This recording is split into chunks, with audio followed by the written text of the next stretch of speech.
نزیکبوونەوە لە کۆتایی بانگەشەکانی هەڵبژاردن کاندیدان و هەوادارانی لیستی ١٠٤ کۆمەڵ ڕۆژ لە دوای ڕۆژ گەرم و گوڕی زیاتریان پێوە دیارە بۆ سەرخستن و ئاشناکردنی ئەو لیستە بە هاوڵاتیانی خۆشەویستی ناوچە جیاوازەکان وەفدێکی سەرکردایەتی و کاندیدانی کۆمەڵی ئیسلامی کوردستان لە پارێزگای هەولێر دەڤەری سەرچیای ناوچەی سوورسیایەتیان بەسەر کردەوە و لەلایەن هاوڵاتیانی دەڤەرەکە بە گەرمی پێشوازی کران. هاوڵاتیان خۆشحاڵ بوون بە بەسەرکردنەوەی گوندنشینان و بەڵێنی خۆیان بۆ کاندیدانی لیستەکە دووپات کردەوە.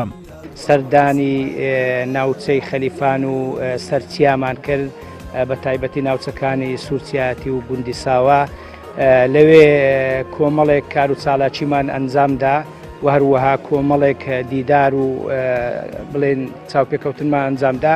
دیارم کار و چالاکیانە بە مەبەستی ناساندنی لیستی ١٠٤ کۆمەڵی ئیسلامی بۆ سەرخستنی لیستی ١٠٤ کۆمەڵی ئیسلامی بوو و داوامان لە خەڵک کرد کە دەنگ بەو لیستە بدا بە پێی ئەو هەڵوێست و تاریخ و مێژووی ڕابردووی ئەوانیش بەڕاستی ئیستیجابیەکی زۆر باشیان هەبوو بۆی سوپاسیان دەکەین و لە هەڵبژاردننی ڕابردوو شایەدەکە لەو ناوچانە دەنگێکی زۆر باشمان هێنا تەنانەت لە هەندێک شوێنە دەنجی یەکەم و دەنجی دووەممان هێنا.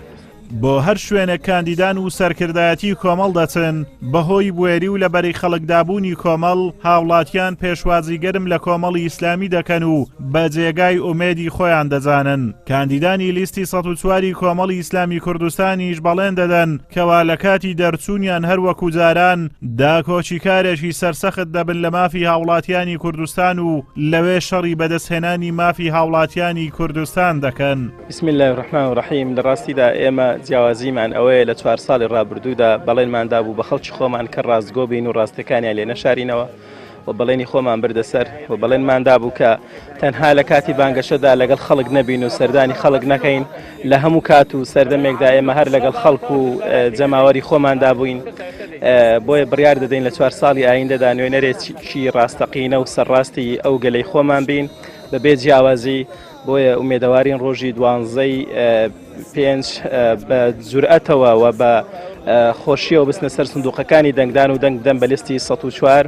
سەردانی ئەو دەڤەرەمان کرد دەڤەری سوورسیاتی تەبان پێشوازێکی گەرمیان لێکردین. سوپاسیان دەکەین بۆ مێمانداری و پێشوازە گەرمیە و من ئەمەوێ ئەوە بڵێم کە بۆ خەڵکو و دەنگدەر و بۆ تەواوی ئەو دەڤەرەکە ئێمە وەکو کاندیدان کە خۆمان کاندید کردو لەسەر لیستی ١04 ئەمانەوێت لە داهاتوودا ئەگەر دەنجی متمانەی ئەوانمان بەدەست هێنا خزمەتیان بکەین و بەردەوام بین لەو هەڵوێستانی کە لە ڕابردوو هەمان بووە و ئەلەوێش خزمەتەکی چاچیان بکەین و کە ئەوەش ئەرچی سەرشانی خۆمانە.